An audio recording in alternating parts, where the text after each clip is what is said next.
லவங்கம்னா தெரியாதவங்க யாருமே இருக்க மாட்டாங்க இல்லையா? இன்னும் முக்கியமா சொல்லணும்னா ஏதாவது மசாலா பிரியாணிஸ் பண்றப்போ இதுல கூட 2 லவங்கம் போட்டா டேஸ்ட் இன்னும் அதிகமாகும் அப்படின்னு சொல்லுவோம் இல்லையா? ஆனா லவங்கம் சமையலுக்கு டேஸ்ட் மட்டும் கொடுக்கறது கிடையாது, நம்ம உடம்புக்கு எவ்வளவோ நல்லது பண்ணுது அப்படிங்கிற விஷயமும் நம்ம எல்லாருக்குமே தெரிஞ்ச விஷயம்தான். இது எல்லாமே நமக்கு தெரிஞ்ச விஷயம் தானே. இதுல புது விஷயம் என்ன இருக்கு அப்படின்னு கேட்டீங்கன்னா, நைட்டு தூங்குறதுக்கு முன்னாடி சூடான தண்ணியோட 2 லவங்கத்தையும் சேர்த்து சாப்பிட்டீங்கன்னா உங்களுக்கு எத்தனையோ பெனிஃபிட்ஸ் கிடைக்குது.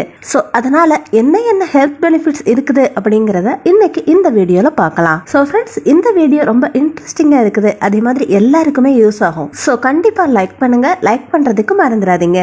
அதே மாதிரி உங்க ஃப்ரெண்ட்ஸ் அண்ட் ஃபேமிலி கூடயும் ஷேர் பண்ணுங்க. கிராம்பு பல் சம்பந்தமான பிரச்சனைக்கு ரொம்ப நல்லதுங்கிறது உங்களுக்கு தெரியும் இல்லையா? நீங்க கவனிச்சு பார்த்திருந்தீங்கன்னா அட்வர்டைஸ்மெண்ட்ல பேஸ்ட்ல லவங்கத்தை யூஸ் பண்ணிருக்கோம் அப்படின்னு சொல்லுவாங்க. எதுக்குன்னா லவங்கத்தை பயன்படுத்துறதால நம்ம பற்கள் ஸ்ட்ராங் ஆகுது. அது மட்டும் இல்லாம வாயில இருந்து வர துர்வாசனை பிரச்சனைக்கும் நல்ல நிவாரணியா வேலை பண்ணுது. சோ அதனாலதான் டூத் பேஸ்ட் பண்றப்போ லவங்கத்தை பயன்படுத்துறாங்க. அது மட்டும் இல்லாம நம்மளோட ஜீரண சக்தியை அதிகப்படுத்துறதுக்கும் லவங்கம் அற்புதமா வேலை பண்ணுது. இந்த காலத்துல கேஸ்ட்ரிக் ப்ராப்ளம், நெஞ்செரிச்சல், இந்த பிரச்சனைய நிறைய பேர் சந்திக்கிறாங்க. இது எல்லாமே அஜீரண பிரச்சனையால வர்ற வாய்ப்பு இருக்குது. அந்த நெஞ்செரிச்சல் வலிய அனுபவிக்கிறவங்களுக்கு தான் அதோட கஷ்டமே தெரியும். இதுக்காக நீங்க என்ன பண்ணணும்னா, நைட்டு தூங்குறதுக்கு முன்னாடி 2 லவங்கத்தை எடுத்துக்கிட்டு அதோட சூடான தண்ணியை குடிச்சோம்னா நம்மளோட ஜீரண மண்டலம் துரிதப்படுது. அதே மாதிரி சளி, இருமல், மூக்கு வடிதல் இந்த மாதிரி பிரச்சனை இருக்கிறவங்க வாயில 2 லவங்கத்தை வச்சு சப்பிக்கிட்டே இருக்கணும். இந்த மாதிரி ஒரு நாளைக்கு 5ல இருந்து 6 தடவை சப்பிக்கிட்டு இருக்கிறப்போ மூக்கு சம்பந்தமான பிரச்சனைகள் சரியாகுது. கொஞ்சம் பேர் ஸ்ட்ரெஸ்ஸால, தலைவலியால அதிகமா கஷ்டப்பட்டுட்டு இருக்காங்க. அவங்க நைட்டு தூங்குறதுக்கு முன்னாடி 2 லவங்கத்தை எடுத்துக்கிட்டு சூடான தண்ணியை குடிங்க. தொண்டை கரகரப்பு, தொண்டை வலி, தொண்டை புண் இருக்கிறவங்க அதை சரி பண்றதுக்கு என்ன பண்ணணும்னா, ஒரு பேன் எடுத்துக்கிட்டு அதுல 2 கிளாஸ் அளவுக்கு தண்ணியை ஊத்திக்கோங்க. 5 கிராம்பு எடுத்து போட்டு நல்லா 10 நிமிஷம் வரைய பாயில் பண்ணுங்க. அந்த தண்ணி நல்லா கூலானதுக்கு அப்புறமா இல்ல வெதுவெதுப்பா ஆனதுக்கு அப்புறமா உங்க வாயில ஊத்தி நல்லா கொப்பளிங்க.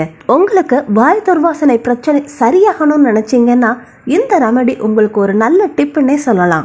பிபி, கொலஸ்ட்ரால், டயபெட்டிக்ஸை கண்ட்ரோல்ல வச்சிருக்குதுங்க. அது மட்டும் கிடையாதுங்க, லவங்கத்துல யோஜ்னால் அப்படின்னு ஒரு பொருள் இருக்குது. அது வலி, வீக்கம், எரிச்சலை குறைக்குது. அதனால யாருக்கெல்லாம் இடுப்பு வலி, முழங்கால் வலி இருக்குதோ இந்த கிராம்பு எண்ணெயை வச்சு நல்லா மசாஜ் பண்ணீங்கன்னா உங்களுக்கு வலி இருக்கிற இடமே தெரியாம மறைஞ்சு போகும். அதனாலதான் ஆயுர்வேதத்துல வலிகளை குறைக்கிறதுக்கு கிராம்பு ஆயில பயன்படுத்துவாங்க. சின்னவங்க பெரியவங்கன்னு வித்தியாசம் இல்லாம எல்லாருக்குமே எலும்பு பலகீனம்னு பிரச்சனை இருக்குது. நம்ம எலும்புகள் பலமா இருக்கிறதுக்கு மேங்கனீஸ்ங்கிற ஒரு பொருள் ரொம்ப முக்கியமானது. நம்ம உடம்புல எலும்புகள் நல்லா ஸ்ட்ராங்கா இருக்கணும்னா நம்ம லவங்கத்தை எடுத்துக்கணுங்க. நிறைய பேர் அதிக உடல் எடை பிரச்சனையால கஷ்டப்படுறாங்க.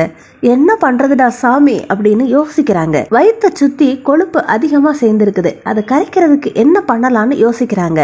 அப்படிப்பட்டவங்க என்ன பண்ணணும்னா, காலையில எந்திரிச்ச உடனே வெறும் வயிற்றுல 2 கிராம்பு மென்னு சாப்பிட்டதுக்கு அப்புறமா 1 கிளாஸ் தண்ணியை குடிக்கணும். நீங்க இதை தொடர்ந்து 15 டேஸ்க்கு ஃபாலோ பண்ணி பாருங்க. அப்பதான் உங்களுக்கு தெரியும் உங்க வெயிட்ல சேஞ்ச் நடந்திருக்கு அப்படின்னு. உடல் எடையை குறைக்கிறதுக்கு இந்த ட்ரிக் நல்லா ஒர்க் ஆகுது. எதுனாலும் அளவா எடுத்துக்கிட்டாதான் நம்ம ஆரோக்கியத்துக்கு நல்லது பண்ணுதுங்க. அளவுக்கு அதிகமா எடுத்துக்கிட்டோம்னா எவ்வளவு பெரிய மருந்தா இருந்தாலும் அது விஷமா மாறி போகுது. சோ லவங்கம் நல்லது தானே அப்படின்னு கண்டிப்பா அதிகமா எடுத்துக்க கூடாது. ஒரு நாளைக்கு 4 இல்லாட்டி 5 கிராம்பு மட்டும்தான் சாப்பிடணும். ஓகே ஃப்ரெண்ட்ஸ், பாத்தீங்க இல்லையா, நம்மளோட ரெகுலர் டயட்ல 2 லவங்கத்தையும் அதோட ஹாட் வாட்டரையும் சேர்த்து எடுத்துக்கிறதால எத்தனை பெனிஃபிட்னு இந்த வீடியோ எல்லாருக்கும் யூஸ்ஃபுல்லா இருக்கும் இல்லையா? கண்டிப்பா லைக் பண்ணுங்க, ஷேர் பண்ணுங்க. நம்ம சேனலை இப்பதான் நீங்க ஃபர்ஸ்ட் டைம் பாக்குறீங்கன்னா சப்ஸ்கிரைப் பண்ணி பக்கத்துல இருக்க பெல் ஐகானையும் கிளிக் பண்ணுங்க. அடுத்த ஒரு இன்ட்ரெஸ்டிங்கான யூஸ்ஃபுல்லான வீடியோவோட நான் உங்களை மீட் பண்றேன். Until then, take it, bye.